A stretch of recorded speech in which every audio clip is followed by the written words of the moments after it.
اور نہ باپ بیٹے کے گناہ کا بوجھ. صادق کی صداقت اسی کے لیے ہوگی اور شریر کی شرارت شریر کے لیے. بس بائبل کے اصول کے مطابق اگر یسوع کو موت آئی ہے، میں تو نہیں مانتا موت آئی ہے، میرا عقیدہ تو یہ ہے کہ وما قتلوہ وما صلبوہ ولکن شبہ لہ، کہ نہ وہ قتل ہوئے نہ مصلوب ہوئے، بلکہ اللہ نے ان کو شبے میں ڈال دیا. بل رفع اللہ، بلکہ اللہ نے ان کو اپنی طرف اٹھا لیا. میرا عقیدہ یہ ہے کہ بغیر موت کے وہ آسمان پر اٹھائے گئے ہیں. آپ کا عقیدہ یہ ہے کہ موت آئی ہے، موت کے بعد زندہ ہوئے پھر آسمان پر اٹھائے گئے ہیں. تو اگر آپ نے موت ماننی ہے تو پھر آپ کو ماننا پڑے گا کہ جناب یسوع مسیح بے گناہ نہیں تھے. اگلی بات، پوائنٹ نمبر 7، میرا 7واں استدلال ہے کہ شریر صادق کا فدیہ ہوگا اور دغا باز راست بازوں کے بدلے میں دیا جائے گا. مثال 21-28 ہے. یسوع مسیح فدیہ ہے. اب یہ دیکھیں، شریر صادق کا فدیہ ہوگا، صادق شریر کا فدیہ نہیں ہے. کھولیں پوری بائبل، میں یہاں چیلنج کرتا ہوں، ایک حوالہ بائبل میں سے مجھے پیش کر دیں کہ صادق شریر کا فدیہ ہو. نہیں، شریر صادق کا فدیہ ہے. تو شریر صادق کا فدیہ ہوگا اور دغا باز راست بازوں کے بدلہ میں دیا جائے گا. امثال 21-18. یسوع مسیح فدیہ ہے. متی 20-28 آپ پڑھیے. ابن آدم اس لیے نہیں آیا کہ خدمت لے، بلکہ اس لیے کہ خدمت کرے اور اپنی جان بتھیروں کے بدلے میں فدیہ میں دے. تو ایک تیموتھیوس 2:6 کے اندر لکھا ہے کہ یسوع نے اپنے آپ کو فدیہ میں دے دیا. تو بائبل کا اصول یہ ہے کہ شریر صادق کا فدیہ ہوگا. تو بھائی آپ نے تو یسوع مسیح کو شریر بنا دیا، نعوذ باللہ. آپ کی اپنی بائبل کا اصول، یا اس بائبل کا انکار کر دیجئے یا اپنا اس بنائے ہوئے عقیدے کا انکار کر دیجئے. بہرحال آپ کو ایک چیز رکھنی ہوگی. میں نے 7 استدلال پیش کیے ہیں جس سے معلوم ہوتا ہے کہ یسوع بے گناہ بے عیب نہ تھے. اب میں صرف استدلال نہیں، صریح نص پیش کرتا ہوں، نص صریح سے ثابت کرتا ہوں کہ یسوع بے عیب بے گناہ نہیں تھے. اب تک استدلال تھے، اب واضح نصوص پیش کرنے لگا ہوں. کانا گلیل ہے، شراب کی مجلس ہے. جب میں کا ذکر آتا ہے نا، میں کا ذکر، تو کہتے ہیں کہ نوح نے میں پی، اپنے ڈیرے پہ ننگا ہو گیا اور ناچنے لگا. لوط کو ملایا، میں پلائی گئی. لوط اتنا بدمست ہو گیا کہ اسے اتنی بھی ہوش نہ رہی کہ اپنی بیٹیوں سے بدکاری کرنے لگا. مجھے سمجھ نہیں آتی کہ نوح کے ساتھ میں کا ذکر ہو، لوط کے ساتھ میں کا ذکر ہو، تو جناب وہ ایسے ہے. تو جب یسوع مسیح کانا گلیل میں وہ شراب کی مجلس میں منو مٹکے بنا رہے ہیں، ان کی ماں بھی شریک ہے اس شرابیوں کی اس مجلس کے اندر، تو یہ میں آ کے مقدس بن جاتی ہے. کیوں؟ یہ آپ کے عقیدے کی بات ہے. کیوں بھئی آپ کی میں سونے کی یا ان کی پیتل کی تھی؟ یہ کیا بات ہوئی بھئی؟ اب جب ہم دیکھتے ہیں نا کہ یہ میں پادری ذات کہتے ہیں جی انگور کا شیرہ تھا، نہیں، یہ کوئی ثابت نہیں کر سکتا وہ انگیر کا شیرہ، وہ اوینوس تھی. جب ہم یونانی متن دیکھتے ہیں اوینوس تھی. آپ دیکھیں اسٹرانگ کا نمبر 3631. اور جب ہم دیکھتے ہیں نا جناب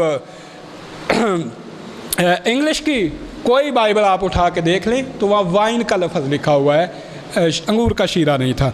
تو حالانکہ بائبل میں لکھا ہوا ہے شراب سے متوالے نہ بنو. بات لمبی تھی. شراب جو ہے وہ تو ہرگز میں نہ پینا، نہ تم نہ تمہارے بیٹے، اور میں مسخرہ بناتی ہے اور شراب ہنگامہ کرنے، یہ بائبل کی ساری باتیں ہیں. تو ایسی مجلس جس میں وہ مسخروں کی مجلس، وہاں مسیح یسوع بھی جائیں، ماں مریم بھی جائے ان کے، میں تو یہ نہیں مان سکتا کہ میرے مسیح ابن مریم کسی ایسی ناپاک مجلس میں جائیں جہاں میں پی جا رہی ہوں. میں یہ نہیں مان سکتا، یہ میرے یسوع کی توہین ہے. جی ٹھیک ہے. اچھا، تو آپ کی بائبل بیان کر رہی ہے وہ اس مجلس میں گئے، وہاں کیا ہو رہا ہے؟ شراب پی جا رہی ہے، وہ ختم ہو جاتی ہے. پھر مریم مطالبہ کرتی ہے کہ ختم ہو گئی ہے. جب پی کے چھک چکے پی کے، تو مریم مطالبہ کرتی ہیں ختم ہو گئی. پھر میں کہ انہوں نے مٹکے بنا دی. بھائی خدا نے انہیں اختیار دیا تھا، ان معجزوں کا کیا فائدہ کہ مسخروں کو میں بنا کے دینی ہے؟ یہ خدا کے دیے ہوئے اختیار کا ناجائز استعمال ہے. حضرت موسیٰ نے جو معجزات دکھائے وہ قوم کے کام آئے، اس سے انہیں نجات ملی یہودیوں سے اور فرعون سے.